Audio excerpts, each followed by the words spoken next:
विवेक और श्रद्धा की शादी को कुछ ही दिन हुए थे और वो आज दोनों अपने हनीमून के लिए होटल में जा रहे थे। श्रद्धा, विवेक अभी होटल कितनी दूर है? विवेक, ज्यादा नहीं, बस यहाँ से 56 किलोमीटर दूर है। श्रद्धा, इतनी दूर? बस हम दोनों सही टाइम पर पहुँच जाए, मौसम बहुत ही खराब है, कहीं बारिश शुरू ना हो जाए। श्रद्धा के कहते ही जोर की बिजली कड़की और बारिश शुरू हो गई। विवेक कुछ और ही बोल देती, वो भी सच हो जाता, देखो ना, तुमने अभी कहा ही था कि बारिश शुरू हो गई। श्रद्धा, ऐसा कुछ नहीं है, मौसम तो पहले से ही खराब था, कोई भी अंदाजा लगा सकता था कि बारिश होने वाली है। दोनों हंसी मजाक करते हुए आराम से उस होटल की तरफ बढ़ रहे थे जहां विवेक ने उनके लिए रूम बुक किया था, लेकिन बारिश बहुत तेज होने लगी थी और अचानक पेट्रोल भी एंडिंग पर नजर आने लगा। विवेक, हे भगवान, ये फ्यूल इतनी जल्दी खत्म कैसे हो रहा है? श्रद्धा, तुमने चलने से पहले चेक नहीं किया था क्या? विवेक, हाँ मैंने किया था यार, लेकिन अब ये खत्म होने वाला है। विवेक ये देखकर हैरान था कि जब टैंक फुल करवाया था तो टैंक अचानक कैसे खाली हो रहा है। बस 5 मिनट और चलने के बाद उसकी कार रुक गई। श्रद्धा, क्या हुआ? विवेक, फ्यूल खत्म हो गया, अब हम होटल कैसे पहुंचेंगे? श्रद्धा, अरे देखो सामने भी एक होटल नजर आ रहा है। श्रद्धा ने उस गेट की तरफ इशारा किया जो कि कुछ ही कदम की दूरी पर नजर आ रहा था। होटल मिलांज, उसका नाम पढ़ते ही विवेक के चेहरे पर दरसा दिखने लगा।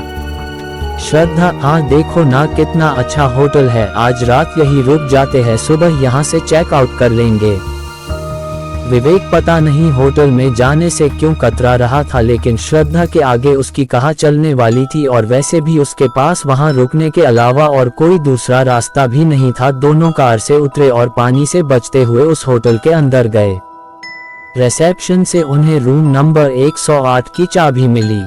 विवेक, कोई और रूम नहीं है, ये 108 ही क्यों दे रहे हैं? श्रद्धा, अरे क्या हो गया तुमको, रूम नंबर 108 है तो इसमें इतनी घबराने वाली क्या बात है? विवेक डर रहा था। तभी श्रद्धा रिसेप्शन से चाबी ले ली और वे दोनों रूम नंबर 108 में पहुंचे। श्रद्धा, वाह रूम तो काफी अच्छा है, बस अब कुछ खाने को ऑर्डर कर देती हूँ, बहुत जोरों की भूख लगी है।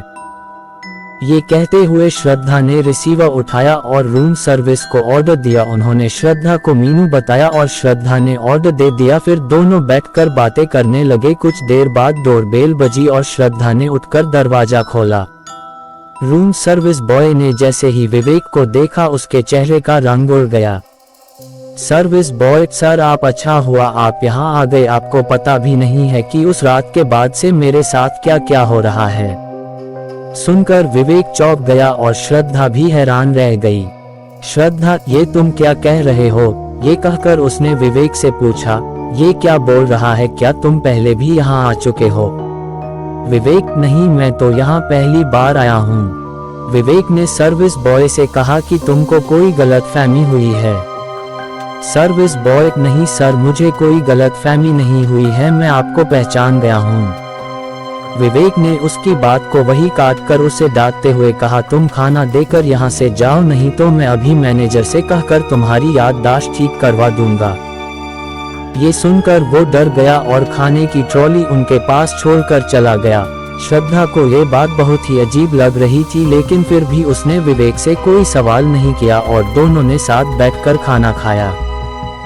सर्विस बॉय वहां से निकलकर कॉरिडोर से जा रहा था, तभी उसको किसी की हंसने की आवाज सुनाई दी।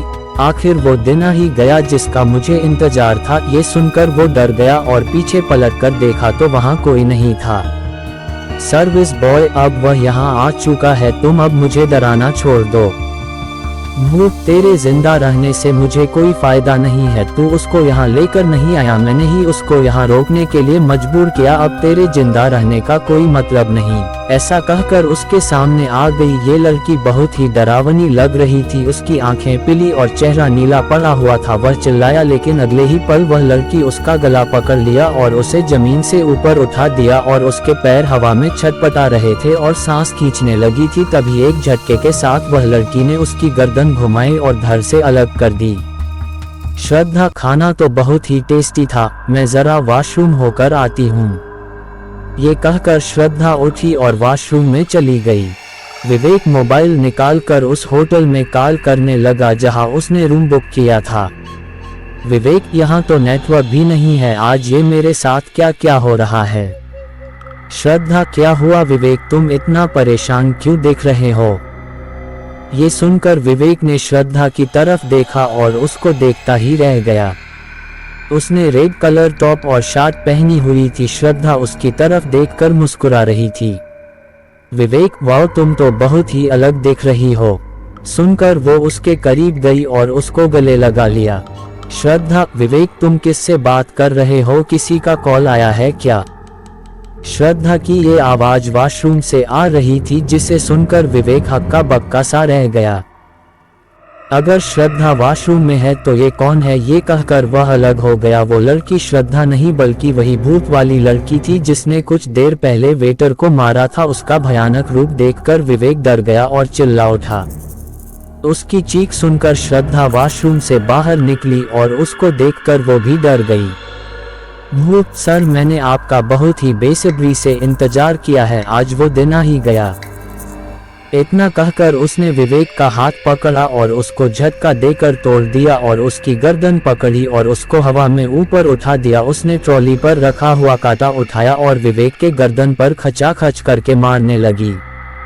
विवेक, बचाओ बचाओ, उसके गले से खून निकलने लगा।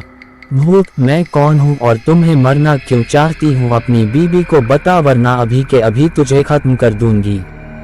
विवेक, बताता हूँ, मुझे छोड़ दो। नेहा, श्रद्धा, ये क्या कह रही है, विवेक कौन है ये। विवेक, ये मेरी सेक्रेटरी थी नेहा, पिछले साल मैं इसके साथ बिजनेस मीटिंग के लिए दिल्ली जा रहा था। हम एक रात यहाँ रुके थे लेकिन मुझसे एक गलती हो गई। श्रद्धा, कैसी गलती। विवेक, मैं अपने रूम सर्विस बॉय को पैसे देकर उसे शराब मंगवाए और फिर रात के टाइम नशे के हालत में मैंने। श्रद्धा, तुम कितने घटिया इंसान हो विवेक, आज पता चल रहा है। विवेक, सुबह जब मेरी आंख खुली तो ये मेरे बेड पर बैठी रो रही थी। इसने मुझे बताया रात क्या हुआ था। मैंने इसको चुप करने की कोशिश की और ये भी कहा जितना चाहे पैसा ले लो लेकिन इस बात को यही दबा दो, लेकिन इसने एक बात नहीं मानी बल्कि ये कही मुझको इससे शादी करनी पड़ेगी। ये मेरे ही सामने पुलिस को कॉल कर रही थी। तभी नेहा की आत्मा ने ट्राली पर से चाकू उठाया और फिर उसके गर्दन पर रखकर बोली, आगे बता। विवेक, यह मेरे ही सामने पुलिस को कॉल कर रही थी। इससे मोबाइल छीनने के चक्कर में इसका सर टेबल से टकराया और इसके सर पर बहुत चोट आई और यह बेहोश हो गई थी। खून तब भी बहुत तेजी से बह रहा था। मैंने सोचा मैं इसे बचा लिया तो होश में आते ही यह मुझे पुलिस केस में फंसा देगी, इसलिए मैंने इसको मरने दिया और फिर रूम सर्विस बॉय को और पैसा देकर इसकी लाश को ठिकाने लगा दिया। श्रद्धा, मुझे खुद पर शर्म आ रही है कि मैंने तुम जैसे इंसान से प्यार किया और शादी की। नेहा, सुन लिया तूने, अब तेरा भी समय आ गया है। ये कहकर नेहा की आत्मा ने हाथ में पकड़े चाकू से एक नहीं बल्कि कई बार विवेक के पेट में घोंप दिया और फिर वही चाकू उसके गले पे फेरकर उसको खत्म कर दिया।